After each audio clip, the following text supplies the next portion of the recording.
Assalamualaikum warahmatullahi wabarakatuh. Auzubillahi minasyaitonirrajim. Bismillahirrahmanirrahim.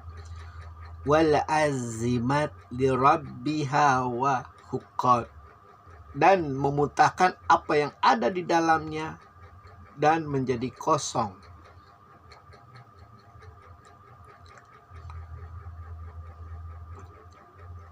Kondisi bumi yang kalau dalam epistemologi atau apa ya itu ya, langit adalah laki, bumi adalah perempuan. Jadi memang benar-benar bumi itu seperti perempuan yang memuntahkan apa yang ada di dalam isi perutnya, itu benar-benar kosong. Mayat-mayat dari sejak zaman Nabi Adam sampai kiamat dimuntahkan dalam bentuk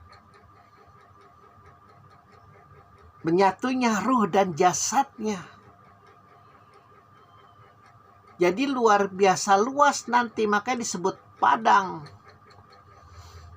dataran masyhar, stasiun pertama penghisaban, dengan berbagai macam keajaiban di sekeliling kita.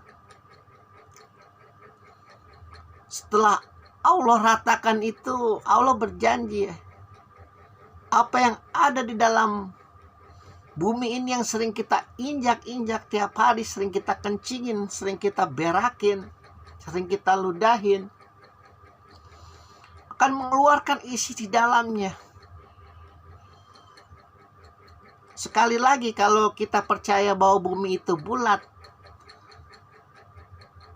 hanya debu di alam semesta, itu sudah otomatis kalau langit terbelah berarti akan tersedot seluruhnya keluar angkasa, sehingga nanti jadi benar-benar kosong.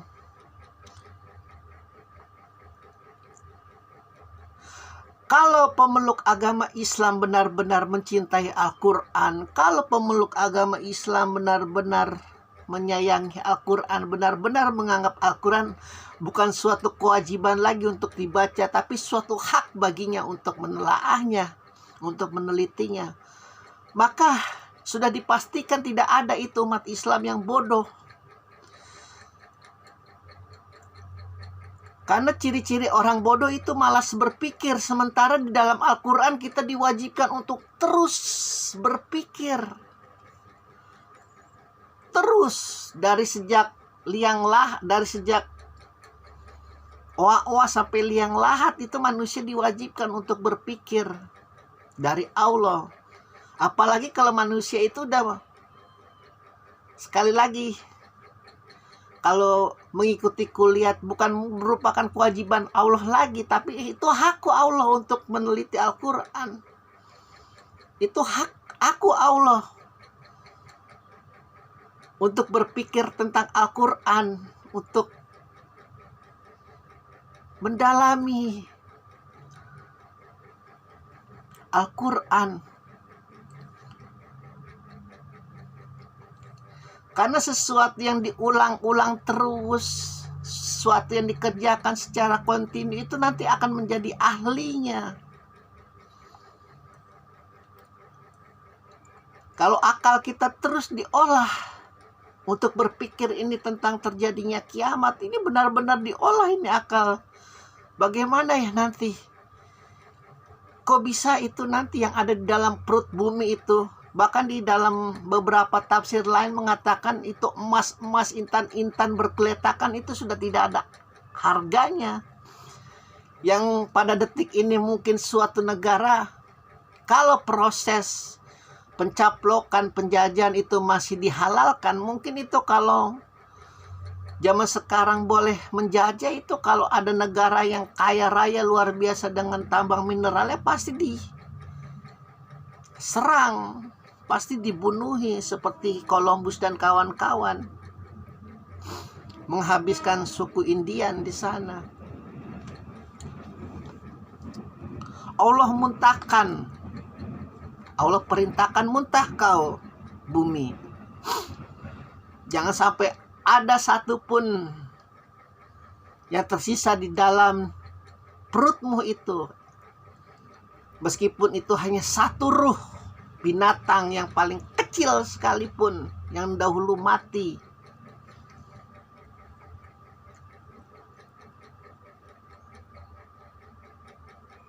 Kalau kita percaya ada setan, ada jin, berarti kita dikumpulkan bersama mereka.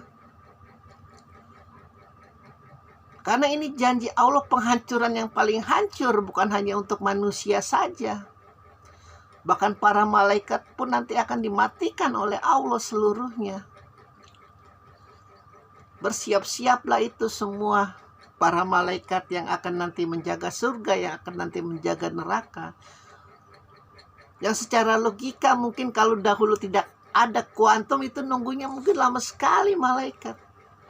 Tapi ketika akal kita berkembang, oh ternyata ada dunia kuantum. Satu hari di sini berbeda dengan satu hari di Mars. Ya mungkin sekejapan saja mereka menunggu. Oh sudah tiba waktunya bekerja atas perintah Allah. Menertibkan manusia dari kekacauan pikirannya dahulu, yang tidak tahu apa-apa tentang Tuhan, yang tidak tahu apa-apa tentang siapa pencipta mereka, dikumpulkan. Stres kan? Otomatis kalau kita sudah stres ini memikirkan tentang bagaimana proses penghancuran. Jadi kita tidak kaget lagi stres dengan dunia yang ada di luar kita. Dunia kerja kita yang begitu luar biasa, saling senggol, bacok, saling tikam, saling makan. Sudah biasa. Jadi kita tidak mudah stres lagi menghadapi kehidupan. Sekali lagi, bagi mereka pencari kebenaran, bagi mereka pencari kesejatian hakikat, khususnya mereka kaum ulama, ustadz, habaib, Syahayatullah. Karena terbiasanya mereka mengolah Al-Quran. Dan ketika dihadapkan kepada ujian cobaan dunia, ya mereka mah biasa-biasa saja. Meskipun masalahnya itu mungkin jauh lebih besar dari masalah presiden sekalipun. Presiden itu paling mengurus masalah dunia rakyatnya. Mereka harus mengurus masalah dunia dan akhirat umatnya. Bagaimana mereka tidak melenceng.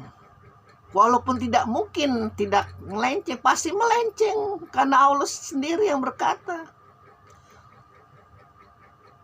kau tidak akan mampu menjangkau aku, namun kau kuberi kebebasan untuk berpikir tentang aku.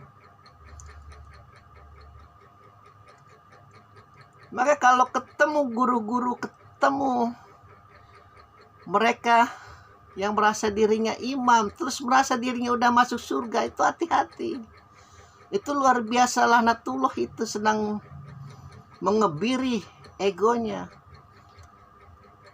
Karena kalau guru-guru yang tahu sendirilah, kita korek-korek para wali, para apa itu, takutnya luar biasa kepada Allah. Dan sangat menjijikan, dia merasa dirinya ini menjijikan. Kalau pendeta-pendetanya kaum Nasrani itu, Katolik itu malah mencium kaki penjahat, malah membasuh kaki penjahat. Bukan umatnya yang mencium kakinya. Karena sangat menjijikan, tahu betapa luar biasanya itu surga, sangat tidak layak untuk mereka tempati. Dengan segala kelemahannya, hasadnya, dengkinya, ujubnya, riaknya, takaburnya. Sebagai manusia mau tidak mau harus bersenggolan itu setiap detik dalam dirinya.